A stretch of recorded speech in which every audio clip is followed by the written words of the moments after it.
Hello friends, good evening.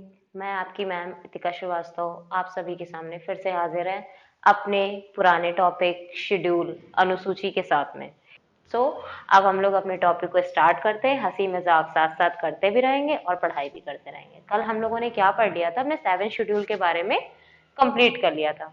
क्या कर लिया था? कल हम लोगों ने अपने 7 शेड्यूल के बारे में बेटा कंप्लीट कर लिया था। क्या था हमारे 7 शेड्यूल में? शक्तियों का विभाजन था। क्या था? शक्तियों का विभाजन। कैसे था? हमारी सरकार 3 सूचियों पे काम करेगी। 3 अलग अलग लिस्ट है जिसके अनुसार वो काम करेगी। हमारी गवर्नमेंट, सेंट्रल गवर्नमेंट, हमारी state government and the concurrent list.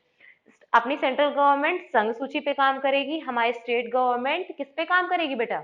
हमारी स्टेट गवर्नमेंट किस पे काम करेगी? हमने क्या बताया था? यूनियन बताया था।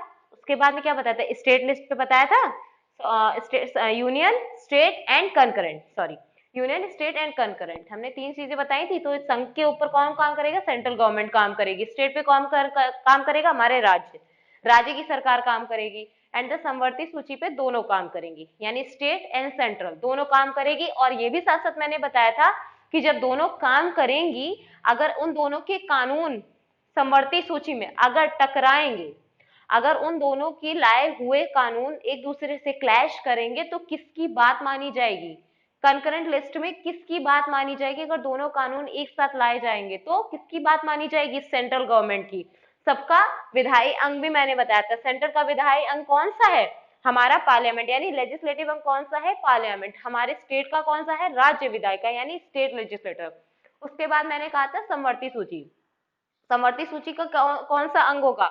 समवर्ती सूची पे कानून दोनों बनाएंगे, यानी स्टेट लेजिस्लेटर भी बनाएगी और पार्लियामेंट भी, दोनों मिलकर के कानून बनाएंगी। जिसका कानून मतलब दोनों बनाएंगी। और जब अगर क्लैश होगा, क्लैश होने के बाद में किसका माना जाएगा? किसका माना जाएगा? गवर्नमेंट, हमारी सेंट्रल गवर्नमेंट का। उसके बाद में मैंने विषय पर भी डिस्कस किया था। कितने विषय थे यूनियन में? 97 थे पहले। उसके बाद क्या हो गए? 100 हो गए थे। क्या थे? 97 थे, फिर 100 हो गए। उसके बाद हमारे स्टेट में कितने थे बेटा? स्टेट में पहले 66 थे, उसके बाद कितने हो गए? 61 हो गए। 66 थे, 61 हो गए। उसके बाद क्या हुआ था? कंकरेंट लिस्ट में क्या हुआ था? 47 थे, 47 से कितने हो गए? 52 हो गए। 47 थे, 52 हो गए। कहां से आए वो 52?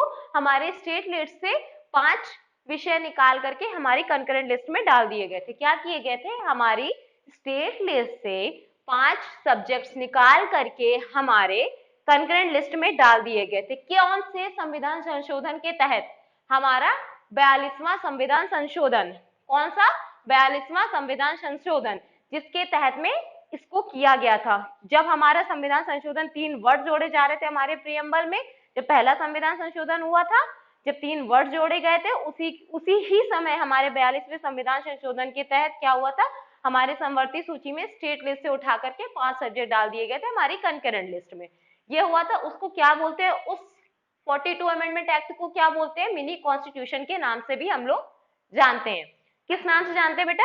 मिनी कॉन्स्टिट्यूशन के नाम से भी जानते हैं। तो हमारा कल ये कंप्लीट हुआ था।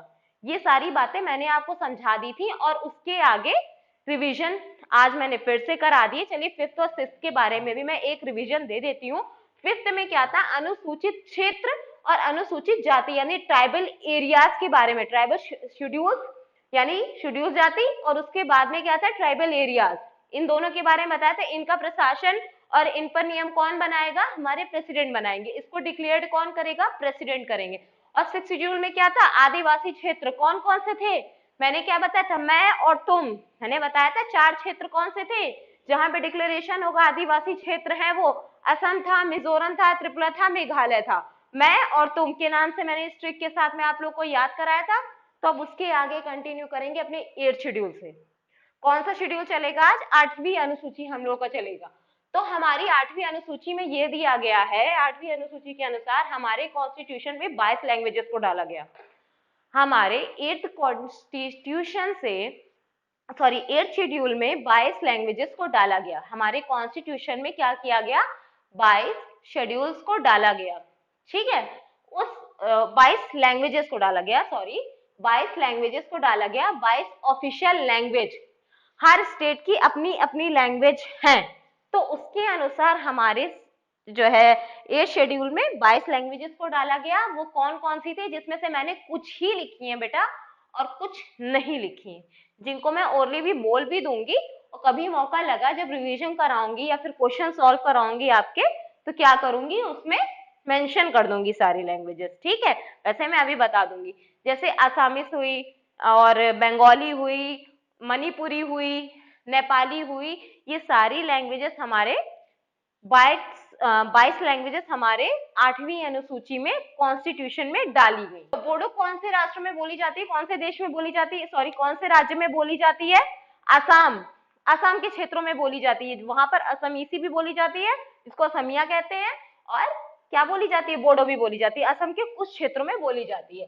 कोंकणी हो गई, मणिपुर हो गई, नेपाली हो गई, डोंगरी हो गई, संस्कृत हो गई, हिंदी हो गई, कन्नड़ हो गई, और भी बहुत सारी लैंग्वेजेस हैं जो मैंने यहाँ पे लिखी नहीं है, लेकिन मैं अभी आपकी कुछ चीजें ऐसी हैं जिनको मुझे लिखना ही पड़ेगा।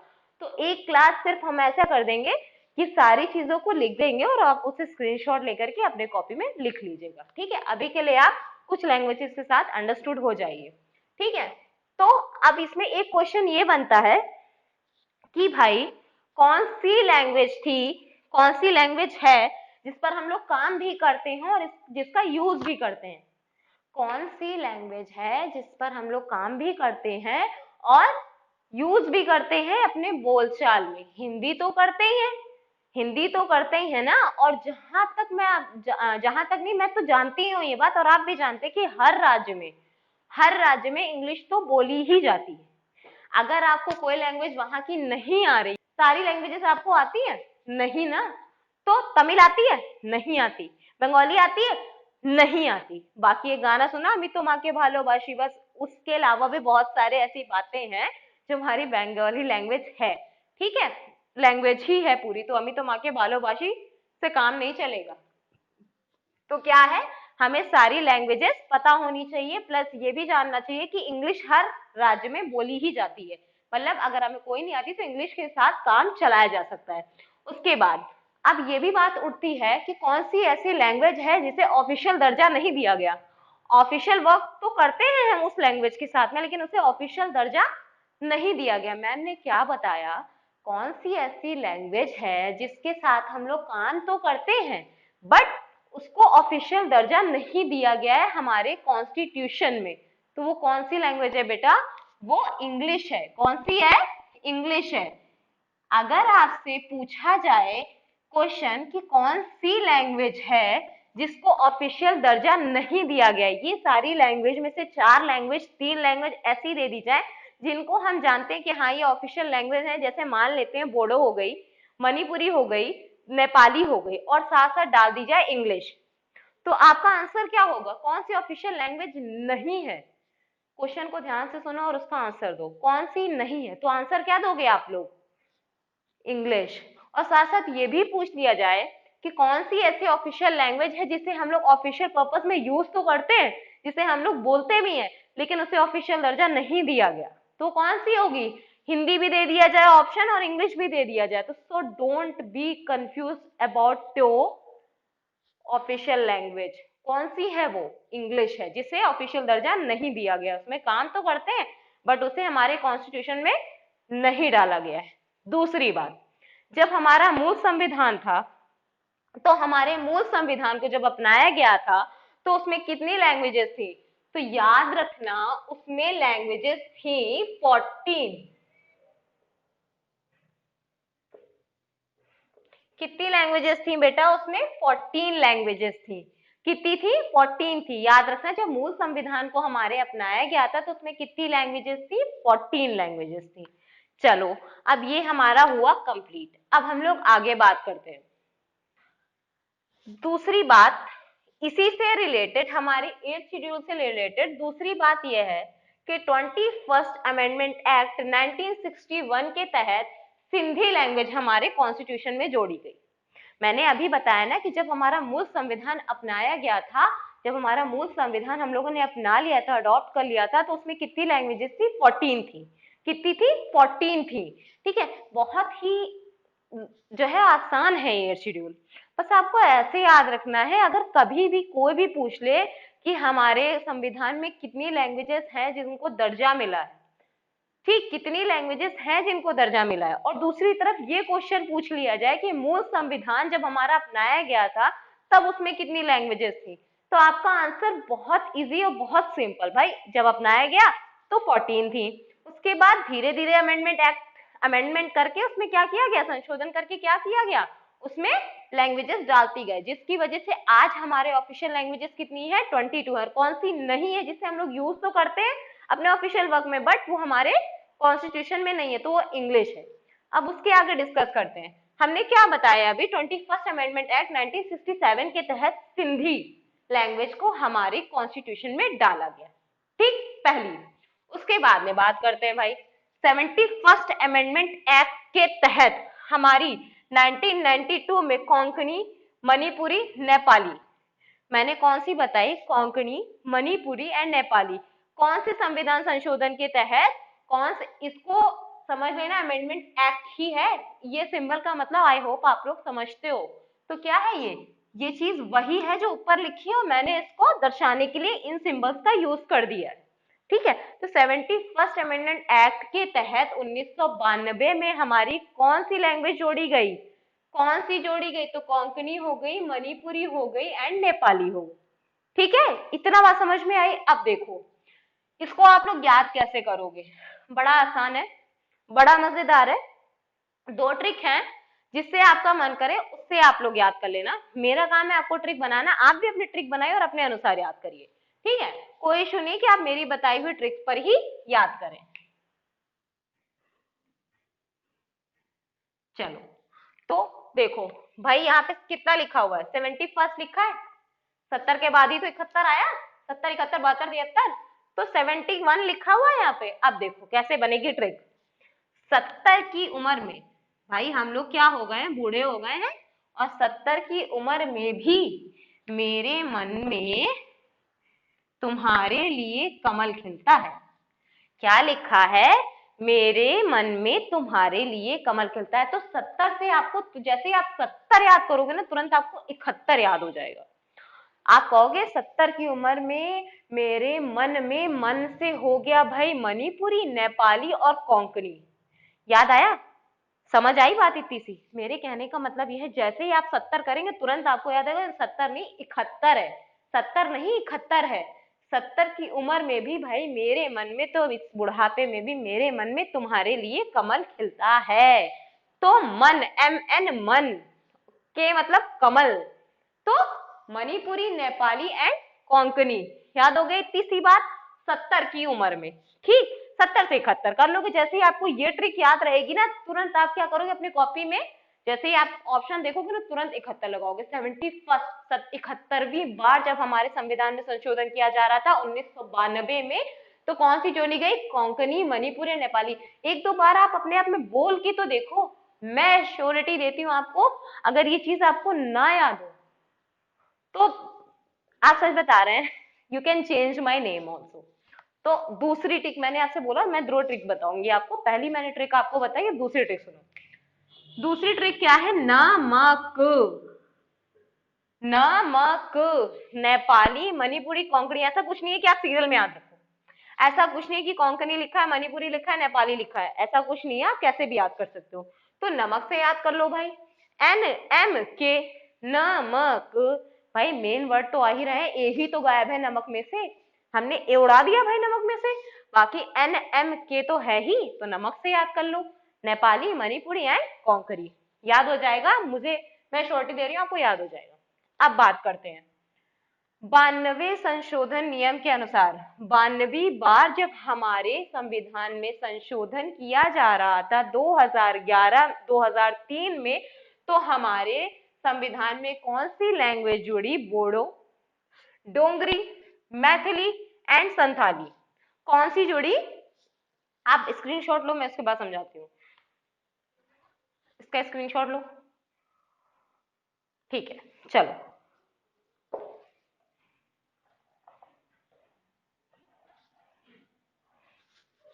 अब आगे बात करते हैं। मैंने बताया कि 92 संविधान संशोधन के तहत 2003 में हमारे कॉन्स्टिट्यूशन में बोडो, डोंगरी, मैथिली एंड संथाली। ये चार लैंग्वेजेस जोड़ी गई। कौन सी? बोडो, डोंगरी, मैथिली एंड संथाली। ठीक है। तो किस संविधान संशोधन के तहत? 92 संविधान संशोधन के तहत। अब देखो डिस्कस करते हैं कब जोड़ी गई? 2003 में। मैं बार बार, अगर आपने नोटिस किया हो बेटा, तो मैं एक सेंटेंस को कम से कम 3 से 4 बार इसीलिए रिपीट करती हूँ कि at least when you hear me then you will get properly. मेरे कहने का मतलब है, अगर आप मुझे सुन रहे हो किसी भी काम को करते हुए, मुझे नहीं पता आप क्या कैसे पढ़ते हो, कॉन्सेंट्रेट होके पढ़ते हो, घूमते घूमते पढ़ते हो, बट जैसे भी आप पढ़ रहे हो ना, मेरी जबान से निकली हुई बात आपके दिमाग में बैठनी तय है, क्योंकि एक वर्ड को 4 बार बोलने का मतलब यही है कि मेरे बच्चों को मेरा पढ़ाया हुआ याद हो जाए। 12 शेड्यूल्स अगर आपको याद हो गए तो आर्टिकल्स याद करने में कोई कठिनाई नहीं होगी। इतनी बात इसीलिए मैं बोलती हूँ। चलो, अब ये बात, अब इसकी भी ट्रिक तो कुछ ना कुछ मैम ने बनाई होगी, जब इसकी बनाई है तो इसकी भी बनाई होगी। ठीक है, तो चलो भैया, पहले देखो कैसे, BDMS। अब देखो, कुछ मैसेजेस आते हैं, उसके तहत भी आप लोग याद कर सकते हैं। ठीक है, BDMS करके, लेकिन उसका कोई मतलब नहीं है। ठीक है, तो अभी मैं यहाँ पर ट्रिक बता रही हूँ। बड़े लोग, क्या? बड़े लोग, बड़े मतलब बोडो, डा डा डा मतलब डोंगरी।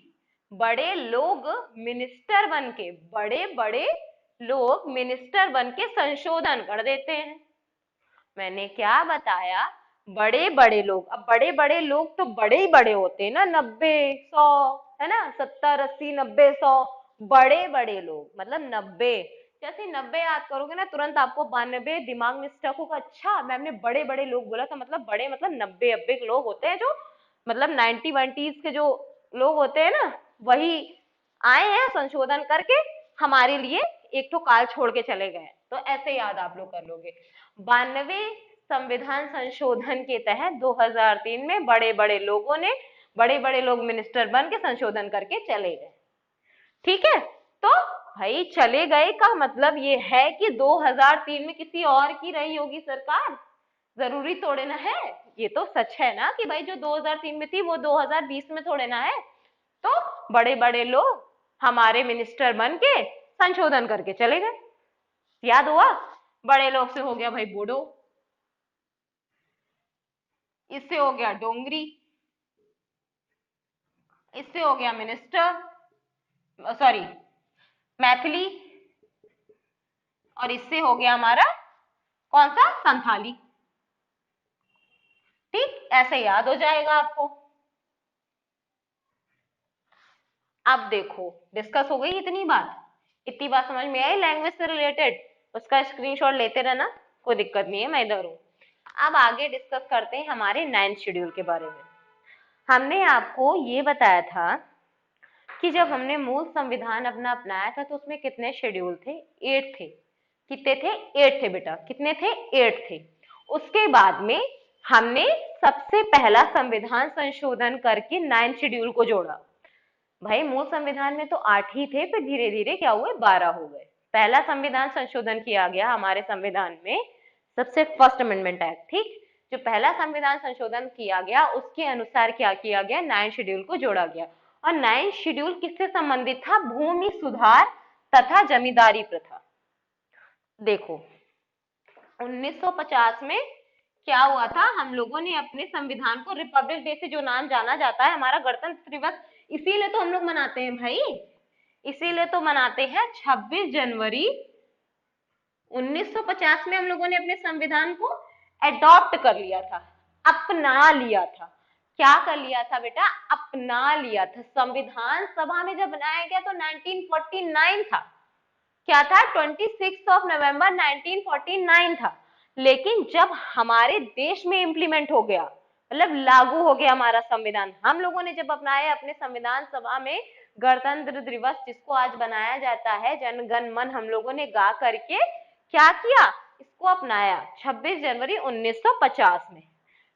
उसके तुरंत बाद फर्स्ट अमेंडमेंट एक्ट के थ्रू हम लोगों ने 1951 में अपने संविधान में पहला संशोधन किया।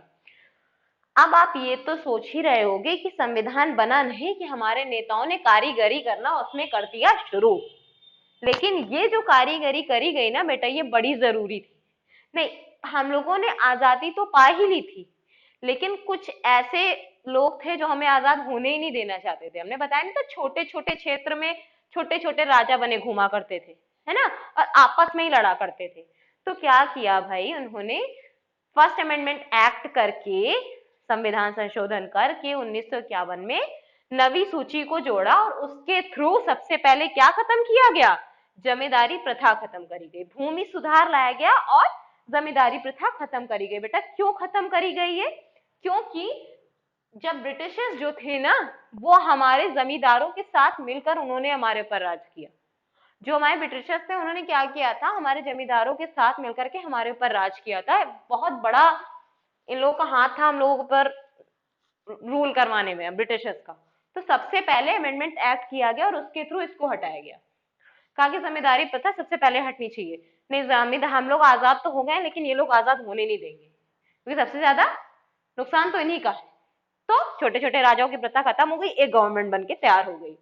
ठीक है, तो जब ये संशोधन किया गया तो उसमें 284 एक्ट जोड़े गए, 284 कानून जोड़े गए। मेरी बात को ध्यान से सुनना, इसका यूज आगे होने वाला है, तो ध्यान से सुनो। कितने कानून जोड़े गए? 284। इतनी बात समझ में आई? क्यों जोड़ी गई, किस लिए जोड़ी गई, किसके तहत जोड़ी गई, ये सारी बातें मैंने बता दी। ठीक है, अब देखते हैं। फर्स्ट अमेंडमेंट एक्ट 1951 में मौलिक अधिकार के आधार पर न्यायिक जांच। अब देखो, ये बात मैंने पूरी नहीं लिखी है, लेकिन मैं आपको समझाती हूँ। एक्चुअली हुआ क्या, जब इस जब इसको जोड़ा जा रहा था, जब जमींदारी प्रथा को हटाया गया और भूमि सुधार संबंधी चीजों को जोड़ा गया फर्स्ट अमेंडमेंट एक्ट के थ्रू, तो कहा गया 284 जो एक्ट्स हैं, जो कानून है, क्या मैंने बताया, 284 एक्ट्स हैं जो कानून है बेटा, वो क्या होंगे, हमारे मौलिक अधिकार पर अगर वो क्या होते हैं, 284 जो कानून बने हैं, अगर हमारे मौलिक अधिकार का उल्लंघन कर रहे हैं, मतलब अगर वो हमारे मौलिक अधिकार को काट रहे हैं, तो उसकी न्यायिक समीक्षा नहीं होगी, उसकी कोई जांच नहीं हो सकती। 284 कानूनों में से अगर कोई भी हमारा मौलिक अधिकार का उल्लंघन कर रहा है तो उसकी न्यायिक समीक्षा नहीं होगी। फर्स्ट अमेंडमेंट एक्ट 1951 में ये बात कही गई। मैंने आपसे क्या बोला गया, मैंने आपसे क्या बोला, नए शेड्यूल के तहत जमींदारी प्रथा के अंतर्गत ये बात कही गई कि जो है हमारे मौलिक अधिकार का हनन अगर 284 एक्ट, 284 जो कानून है या एक्ट है, उसके थ्रू अगर हमारे मौलिक अधिकार का हनन हो रहा है, उल्लंघन हो रहा है, तो उसकी न्यायिक समीक्षा नहीं होगी। मतलब सुप्रीम कोर्ट में जाकर हम उसके लिए केस नहीं कर सकते। क्या नहीं कर सकते बेटा? सुप्रीम कोर्ट में जाके उसके लिए केस नहीं कर सकते। इतनी बात समझ आई? मेरी बात समझ आई इतनी? अब दूसरी बात करते हैं। फर्स्ट अमेंडमेंट एक्ट दिमाग से निकालो, साइड करो। अब दूसरी बात को समझो। लेकिन हालांकि 2007 में सुप्रीम कोर्ट ने क्या किया भाई, 24 अप्रैल 1993, अब जरा इसको हटा दो अगर, तो जरा इस डेट का याद है? ये डेट याद है आप लोगों को कि ये डेट क्या थी? मैंने आप लोगों को ये जो डेट बताई है, ये डेट याद है आप लोगों को?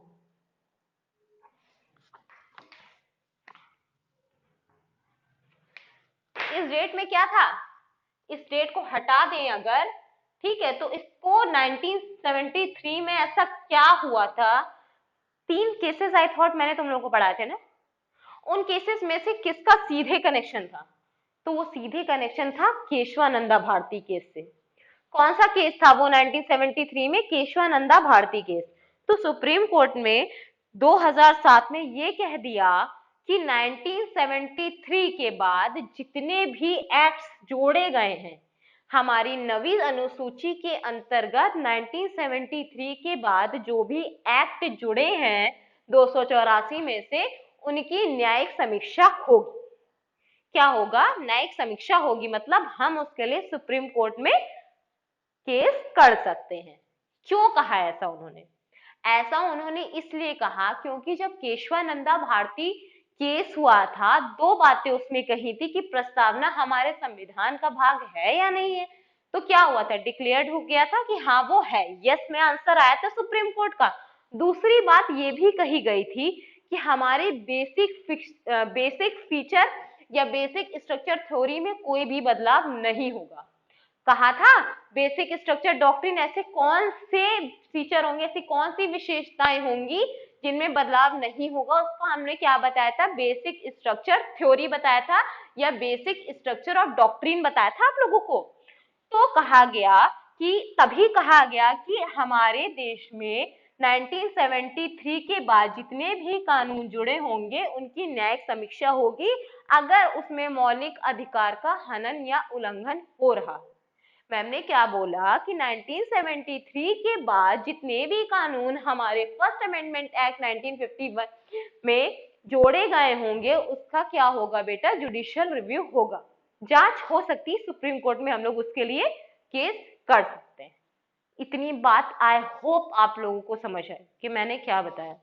तो 24 अप्रैल, अब ये डेट याद रखना पूरी पूरी, 24 अप्रैल 1973। तो हमने ये बात कही कि 2007 में क्या हुआ, सुप्रीम कोर्ट ने ये कह दिया कि हमारे 1973 के बाद में 284 जो है एक्ट में से अगर कोई भी एक्ट हमारे मौलिक अधिकार का उल्लंघन कर रहा है तो उसकी न्यायिक समीक्षा होगी।